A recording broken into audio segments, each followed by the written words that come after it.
Hey guys, it's Lane with Tim's Nation. Today I'm playing DJ and I'm bringing my Votann back onto the channel. Now I know I've brought them a whole bunch of times in the past. I usually use the same list because that was my tournament list, but I've actually switched things up a little bit today, bringing a few new Votann units, and I'm going to try a different league. So instead of Ymir, which gives me extra 4 inches to my gun range, and it gives me invulns in the whole army, and also anytime I shoot at something within half range that has a judgment token on it, I get extra AP. Instead of that, I'm replacing that stuff with the Urani Serta Regulates League. And what that does is that, first of all, it lets me re-roll any failed morale checks.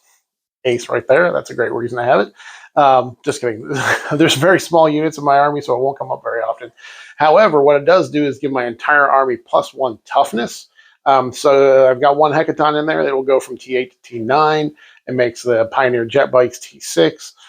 So it gives me toughness, makes them a little more durable that way instead of the invuln. And then in addition to that, I treat anything that has 0 judgment tokens as if it has 1. So it always treats any targets, whether it's shooting or combat, as having at least 1 judgment token, even if it doesn't have any. So I'm going to go through the list here. Like I said, I'm swapping in a few new units that I haven't put on the channel before. I've got 2 of the Sagittars. I've got 2 3-man squads of the Brokir Thunderkin, the heavy weapon squads. And so let me go through the list here and kind of show you the whole deal. Okie dokie, guys. Like I said, this is your Urani Serta Regulates, Leagues of Votann Army. I'm doing, of course, the Arcs of Omen Detachment. This will have fast attacks in as the compulsory unit type. So we're going to start with our 2 HQs. This is what I usually run. I've got a call upgraded to the high call, so she gives out full chapter master rerolls. And she also has the warlord trait. I believe it's Ancestor's Eye, which gives her the ability to give out 2 judgment tokens in the command phase to units that she can see. She does have the teleport crest on her, so for 1 CP, I can teleport her once per game. Then I also have the Forge Master, which is the upgraded Iron Master, and so I did pay the points to upgrade him. And then he has the Warlord trait that lets him 0 out failed armor saves, and when he repairs a vehicle, he repairs it for flat 4. It still does the regular stuff, like gives either a core or a vehicle unit +1 to hit in the shooting phase, and he's got a decent gun, a grav gun, and a graviton hammer for when he's fighting. Now, when it comes to the fast attack choices, I've got 2 6-mans of the Pioneer jet bikes, and then 1 3-man. So 3 fewer bikes than I usually run. But yeah, 2 of the 6-man squads. Again, we've got rotary cannons. So for every 3 bikes, there's a rotary cannon. And then we have the scanners that let me ignore light cover, the searchlights that let me ignore dense cover, and then it has the comms device, which lets me, anytime I'm within 24 inches of the call, they get the reroll ones to hit. And then also in the fast attack, we have 2 of the Sagittars, a Sagittar squadron. So they come in squadrons of 2. So I've got 2 of these guys, so it's the first time putting them on the channel. They are usually T7, but with Urani, they're going to go up to T8. 3 up armor. They have 9 wounds apiece. 3 up armor, but remember, these are Votann, so they've got the void armor that reduce AP by 1.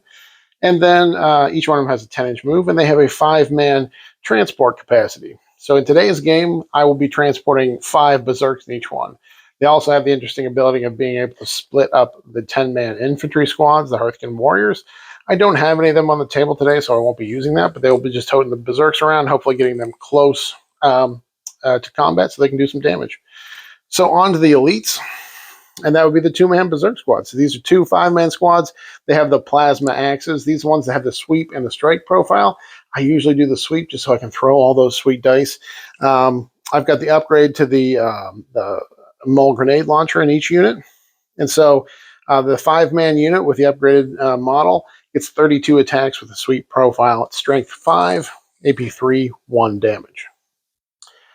Then with heavy supports, we've got the old Hecaton. We've got 1 Hecaton today, bolt cannons around the outside, and then the heavy Magna Rail up top, and then the Matter Auto Cannon on the back. So a lot of strength 6 or 7 shots, AP 2, 2 damage, 18 of those shots to be complete.